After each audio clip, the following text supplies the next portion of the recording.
राजस्थान की शांत मिट्टी इन दिनों एक नए खतरे की दस्तक को महसूस कर रही है। ये दस्तक है अवैध धर्मांतरण के फैलते जाल की। कभी धर्मनिष्ठ और परंपरा के लिए प्रसिद्ध यह प्रदेश अब बाहरी एजेंडे का शिकार बनता जा रहा है।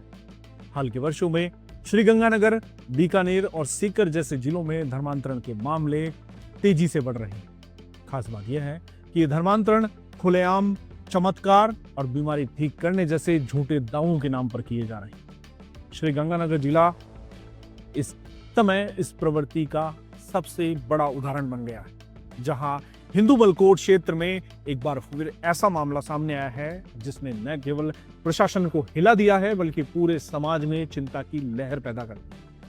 हिंदू बलकोट थाना क्षेत्र के हाटलवाना गांव में पादरी बग्गू सिंह और उनका बेटा अमनदीप सिंह धर्मांतरण का पूरा नेटवर्क चला रहे थे। इन दोनों पर आरोप है कि वे स्थानीय ग्रामीणों, विशेषकर गरीब और बीमार लोगों को यह कहकर ईसाई धर्म अपनाने के लिए प्रेरित कर रहे थे कि यीशु में विश्वास करने से बीमारी ठीक हो जाएगी।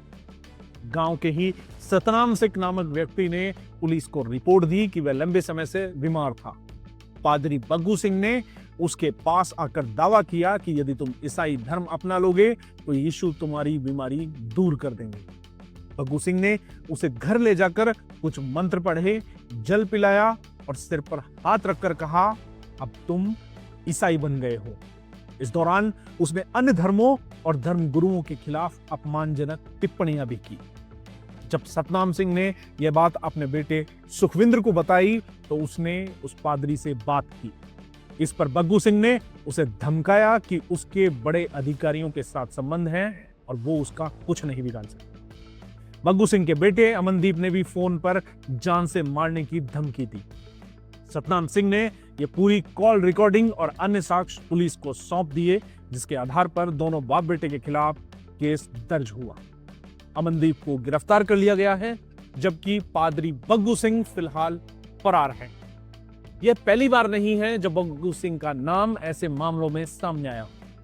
मार्च 2024 में भी उसके खिलाफ संगरिया थाने में धर्म परिवर्तन का मामला दर्ज हुआ। उस समय बंशीलाल शर्मा नामक व्यक्ति ने रिपोर्ट दी थी कि बग्गू सिंह ने बोलावाली गांव में धार्मिक आयोजन के बहाने लोगों को बुलाया और कहा था कि 1-1 लाख रुपए मिलेंगे अगर ईसाई धर्म अपना लोगे। तब ग्रामीणों ने विरोध किया और पुलिस ने मौके से बग्गू सिंह को गिरफ्तार किया। हालांकि कुछ समय बाद वह जमानत पर छूट गया था और मामला अब भी कोर्ट में विचाराधीन है। हिंदू बलकोट पुलिस की जांच में सामने आया कि बग्गू सिंह ने अपने घर में ही एक चर्च बना रखा है, जहां रोजाना प्रार्थना सभाएं और धर्मांतरण संबंधी गतिविधियां चलती थीं। अब तक की जांच में यह सामने आया है कि उसने 25 से अधिक घरों में धर्म परिवर्तन करवाया है। थानाधिकारी गुरमेल सिंह बराड़ के अनुसार पुलिस ने आरोपियों के खिलाफ धर्म परिवर्तन और धार्मिक भावनाओं को ठेस पहुंचाने के आरोप में केस दर्ज किया है।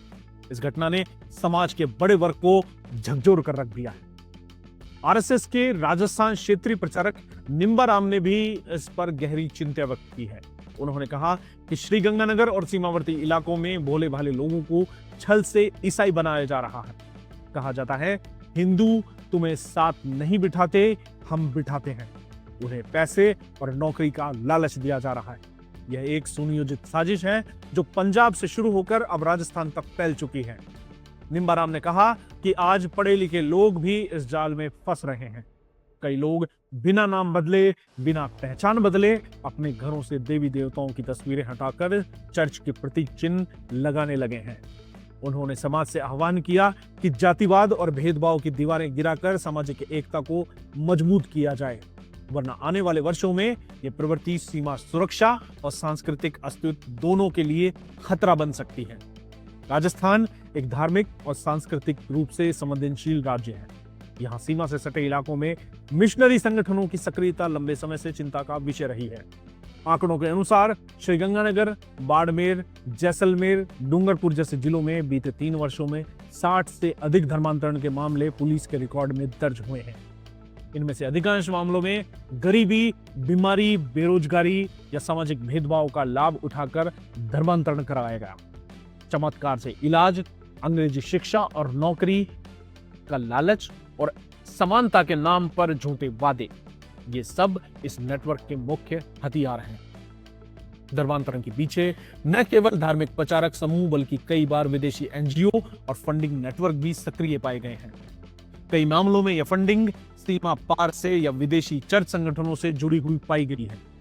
अवैध धर्मांतरण का सबसे खतरनाक असर समाज की जड़ों पर पड़ रहा है। एक ओर सांस्कृतिक विघटन हो रहा है, परंपराएं कमजोर हो रही हैं, तो दूसरी ओर समाज में आपसी वैमनस्य बढ़ रहा है। कई जगहों तक दो समुदायों के बीच टकराव की स्थिति पैदा हो चुकी है।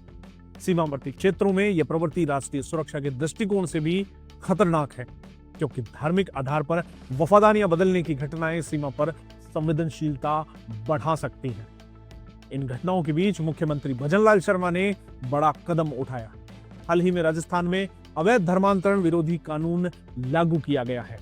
इस कानून का उद्देश्य किसी व्यक्ति को बल, लालच, प्रलोभन या छल से किसी अन्य धर्म में परिवर्तित करने की हर कोशिश को अपराध मानता है। इस कानून के तहत बलपूर्वक या धोखे से धर्म परिवर्तन कराने पर आजीवन कारावास तक की सजा और 50 लाख रुपए तक का जुर्माना हो सकता है। इसके अलावा जो व्यक्ति स्वेच्छा से धर्म बदलना चाहता है, उसे 30 दिन पहले जिला मजिस्ट्रेट को सूचना देना आवश्यक है। अनुसूचित जाति, जनजाति, नाबालिग या महिला के धर्मांतरण पर सजा और भी कड़ी रखी गई है। यदि कोई संगठन, चर्च या एनजीओ धर्मांतरण में शामिल पाया जाता है तो उसे उसकी संपत्ति जब्त करने तक का प्रावधान है। इस कानून के लागू होने के बाद पुलिस को जांच और कार्रवाई की कानूनी शक्तियां मिली हैं। पहले जिन मामलों में सिर्फ शिकायत दर्ज कर ली जाती थी, अब उनमें फॉरेंसिक साक्ष्य, डिजिटल रिकॉर्डिंग और गवाहों के बयान के आधार पर गिरफ्तारी और चार्जशीट तक की प्रतिक्रिया सख्त हो रही है।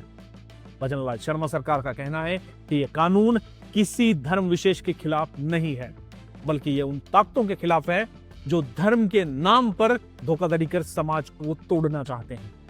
राज्य सरकार ने धर्मांतरण की रोकथाम के लिए कई और कदम उठाए हैं। हर जिले में एक धर्मांतरण निगरानी प्रकोष्ठ गठित किया जा रहा है जो संदेहास्पद धार्मिक गतिविधियों पर नजर रखेगा। ग्रामीण क्षेत्रों में धर्म रक्षा अभियान के तहत जन जागरूकता चलाई जा रही है कि किसी भी व्यक्ति को अगर किसी भी तरह का प्रलोभन या दबाव में धर्म बदलने के लिए प्रेरित किया जा रहा है तो तुरंत पुलिस को सूचित करें। इसके साथ ही विदेशी एनजीओ की फंडिंग पर नजर रखने के लिए गृह विभाग ने सख्त दिशा निर्देश भी जारी किए हैं। श्रीगंगानगर का यह मामला सिर्फ एक घटना नहीं बल्कि एक गहरी साजिश का प्रतीक है। यह दर्शाता है कि किस तरह धर्म के नाम पर लोगों को गरीबी, बीमारी और आस्था का दोहन किया जा रहा है। राजस्थान जैसे सांस्कृतिक रूप से समृद्ध राज्य के लिए यह प्रवृत्ति बेहद चिंताजनक है।